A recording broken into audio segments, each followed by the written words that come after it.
Halo, assalamualaikum warahmatullahi wabarakatuh. Eh, Selamat pagi, selamat sejahtera bagi kita semua. Semoga kita semua diberikan kesehatan oleh Allah Subhanahu wa Ta'ala.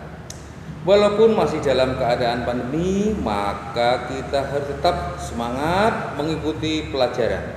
Dan tidak lupa, Pak Edi selalu mengingatkan untuk selalu menerapkan protokol kesehatan, yaitu satu, pakai masker wajib. Dua, cuci tangan ya, pakai sabun itu juga wajib. Kemudian yang ketiga yaitu jaga jarak, jangan sampai terlalu dekat dengan orang-orang yang berkerumun atau orang-orang yang tidak kita kenal dengan jelas kesehatannya. Nah, untuk itu tolong perhatikan video di bawah ini. Masuk pembelajaran yang kedua. Pembelajaran 2 ini termuat 3 muatan pelajaran, yaitu ada bahasa Indonesia, SPDP, dan ilmu pengetahuan alam. Kita lanjut ke tujuan pembelajarannya, sobat belajar. Nanti langsung saja bisa membaca ya, apa saja tujuan pembelajaran pada pembelajaran 2 ini. Langsung saja sobat belajar, kita mulai pembelajaran hari ini. Sudah siap dan tetap semangat. Perhatikan gambar berikut ini. Profesi apa saja yang ditunjukkan melalui gambar-gambar tersebut ya. Yang pertama ada pelukis, betul. Kemudian ada sutradara. Yang ketiga ada penari. Kemudian ada pesulap. Nah, siapakah di antaramu yang ingin menjadi pekerja seni?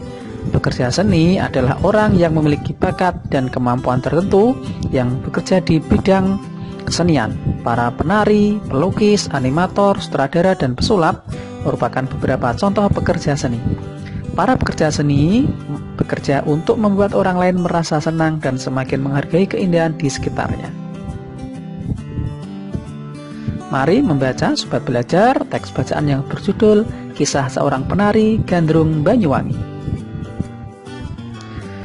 Seorang ibu bernama Supinah mengisahkan perjalanan hidupnya sebagai seorang penari gandrung. Tari gandrung berasal dari Banyuwangi, Jawa Timur yang sudah ada sejak zaman penjajahan kolonial Belanda. Tari gandrung merupakan tari penyampai pesan untuk para pejuang yang bergerilya pada Perang Puputan Bayu tahun 1771. Oleh karenanya, pada awalnya penari gandrung adalah laki-laki. Pada tahun 1895 mulai muncul generasi penari gandrung wanita. Ibu Supinah mulai menjadi penari gandrung pada usia 14 tahun, yaitu sejak tahun 1979. Ibu Supinah belajar pada sebuah kelompok tari gandrung yang dipimpin oleh Akidah, yaitu Gandrung Akidah. Di sana Bu Supinah belajar dengan rajin sehingga dalam waktu yang tidak terlalu lama diperkenankan menari di pentas. Saat itu Ibu Supinah sering tampil di pentas untuk acara-acara tertentu seperti undangan atau perkawinan yang biasa digelar di masyarakat Banyuwangi.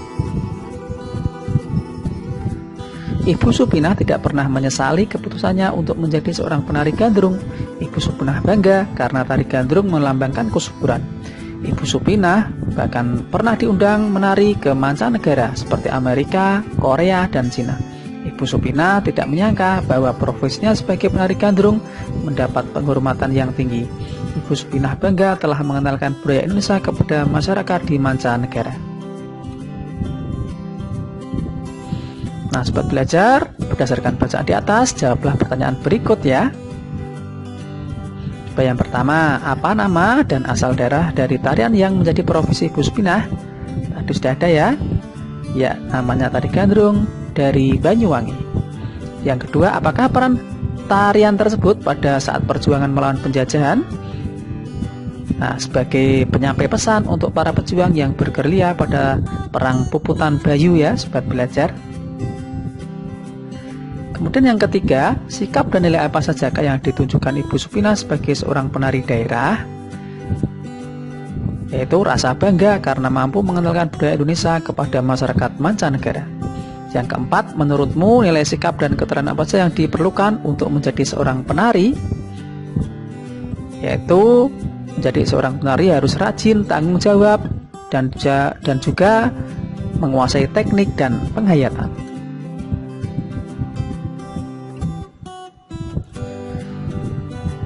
Kehidupan seorang penari tentu sangat menarik untuk diketahui. Dengan kecintaannya terhadap seni daerah, Ibu Supinah berupaya keras untuk melestarikan warisan budaya daerah. Mari kita simak sebuah puisi tentang seorang penari berikut ini.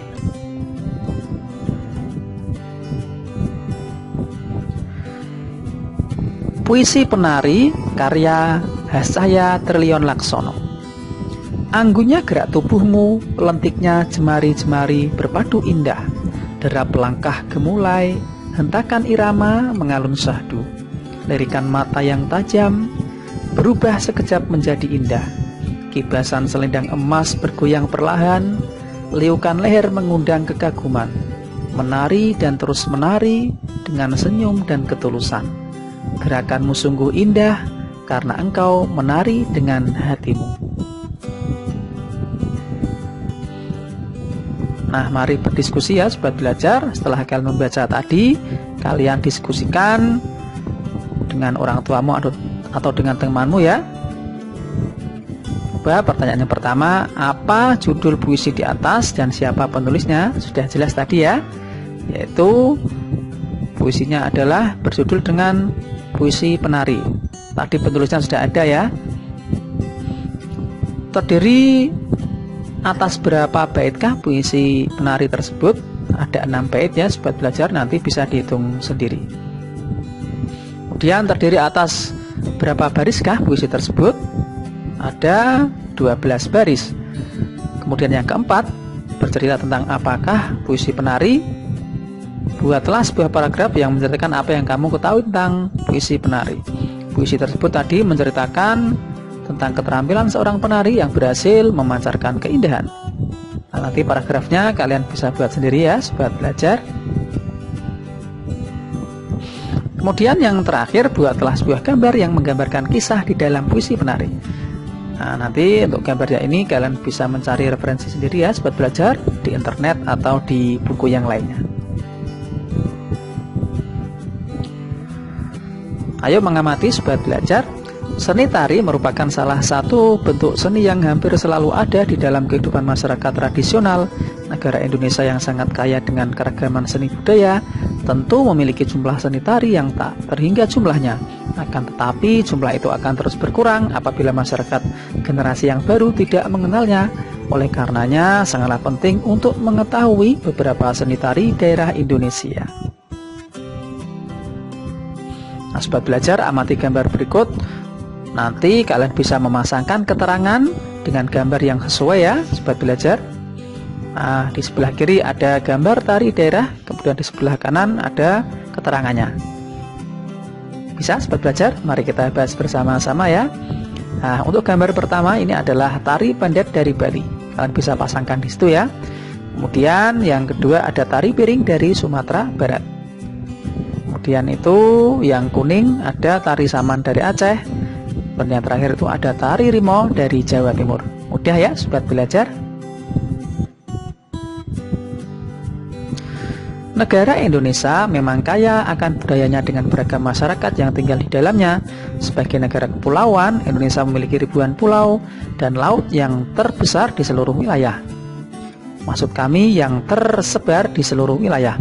Dengan demikian, Indonesia memiliki potensi sumber daya dari makhluk hidup yang tumbuh dan berkembang di dalamnya. Apa saja ya manfaat makhluk hidup di sekitar kita? Nah, mari kita bahas dan membaca manfaat makhluk hidup di sekitar kita. Manfaat yang pertama adalah sebagai sumber bahan pangan. Untuk keterangannya nanti kalian bisa membaca sendiri ya. Yang kedua, manfaatnya sebagai bahan sandang atau pakaian.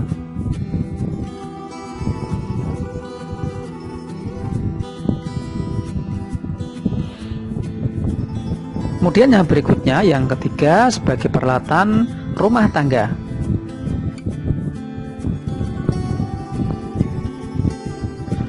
Kemudian yang selanjutnya, yang keempat, sebagai produk kesehatan ya sobat belajar.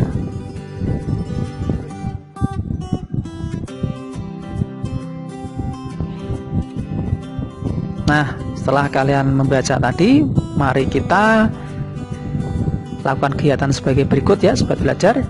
Yang pertama, buatlah sebuah peta pikiran untuk menjelaskan manfaat tumbuhan bagi hewan terhadap kehidupan manusia.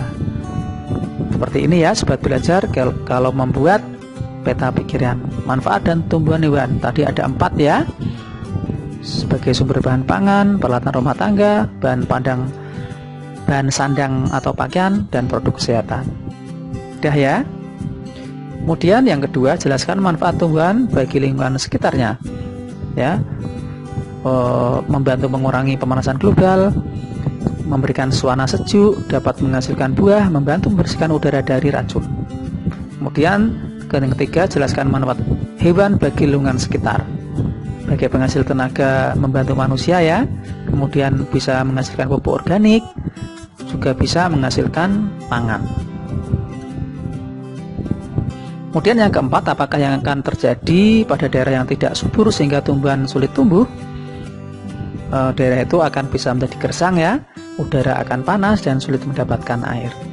Yang kelima, apakah yang akan terjadi pada hewan yang berada di hutan yang telah dirusak oleh manusia? Tentunya akan kehilangan habitatnya, hewan akan mati bahkan punah, kemudian hewan akan turun ke pemukiman warga. Nah sobat belajar, kita sudah sampai di akhir pembelajaran. Mari kita simpulkan apa yang telah kita pelajari hari ini ya. Nah, tadi kita belajar tentang tari gandrung yang berasal dari Banyuwangi. Kemudian yang kedua, tadi kita belajar tentang puisi yang terdiri dari beberapa baris ya, dan kumpulan baris-baris itu disebut dengan bait. Yang terakhir, kita belajar tentang manfaat tumbuhan bagi kehidupan manusia.